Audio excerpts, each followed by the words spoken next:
پہلا بیان،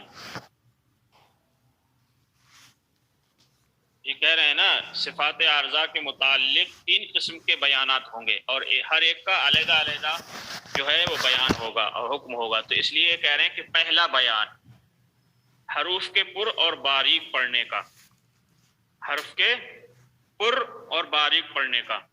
تو پر حرف کا مطلب یہ ہے کہ حرف موٹا پڑھا جائے. حرف کیا ہے؟ موٹا پڑھا جائے.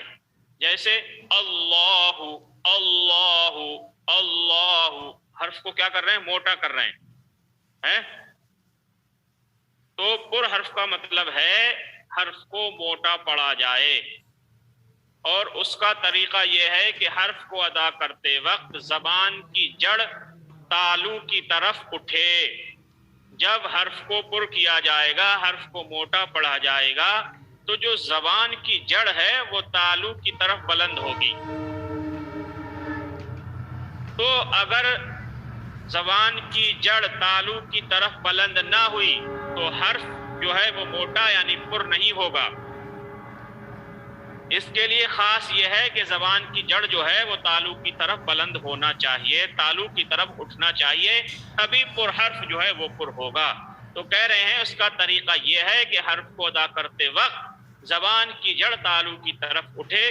پر حرف کو ہونٹ سے کوئی علاقہ نہیں، یعنی کہہ رہے ہیں کہ پر حرف کو ہونٹ سے کوئی مطلب نہیں. یہاں علاقہ کا معنی جو ہے مطلب ہے. کہہ رہے ہیں کہ پر حرف کو ہونٹ سے کوئی علاقہ نہیں، کوئی مطلب نہیں، کوئی واسطہ نہیں. خصہ زغتن قز کے حروف ہمیشہ پر پڑھے جائیں گے.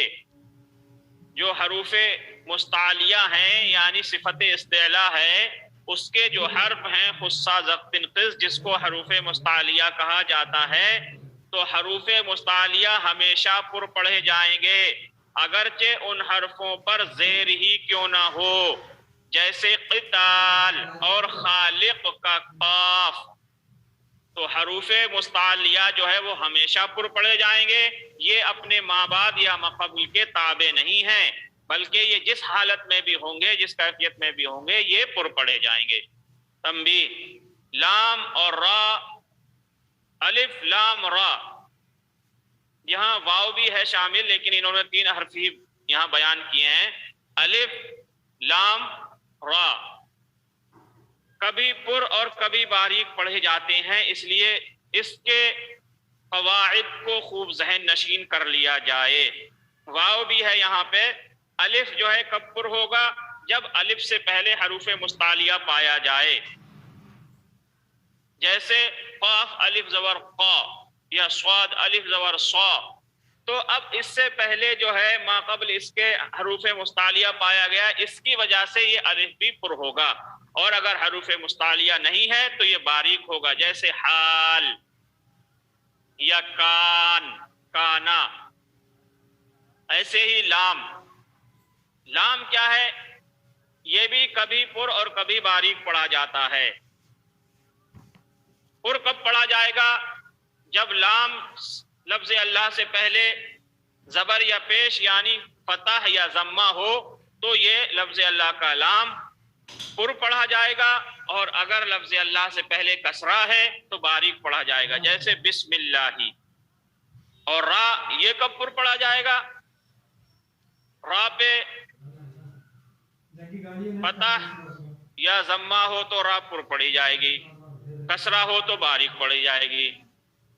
را ساکن ما قبل فتح یا ضمہ ہو تو را پر پڑھی جائے گی، کسرہ ہو تو باریک پڑھی جائے گی. اسی طرح واو ساکن ہو، اس سے پہلے حروف مستعلیہ ہو تو یہ بھی پر پڑھا جاتا ہے، جیسے قاف واو پیش قو. اور اگر حروف مستعلیہ نہ ہو تو یہ باریک ہو جائے گا، جیسے وقو چھوٹا کاف وقو وغیرہ. اس کے قواعد کو خوب ذہن نشین کر لیا جائے. اب الف سے پہلے یہ اب بتائیں گے. الف سے پہلے پر حرف ہوگا تو الف بھی پر ہوگا، جیسے قالا وغیرہ، ورنہ باریک پڑھا جائے گا، جیسے حال وغیرہ.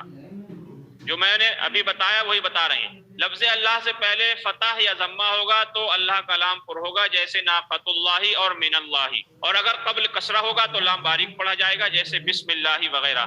اور را کے پر پڑھنے کے کئی قاعدے ہیں، اس لیے نمبر وار لکھے جاتے ہیں۔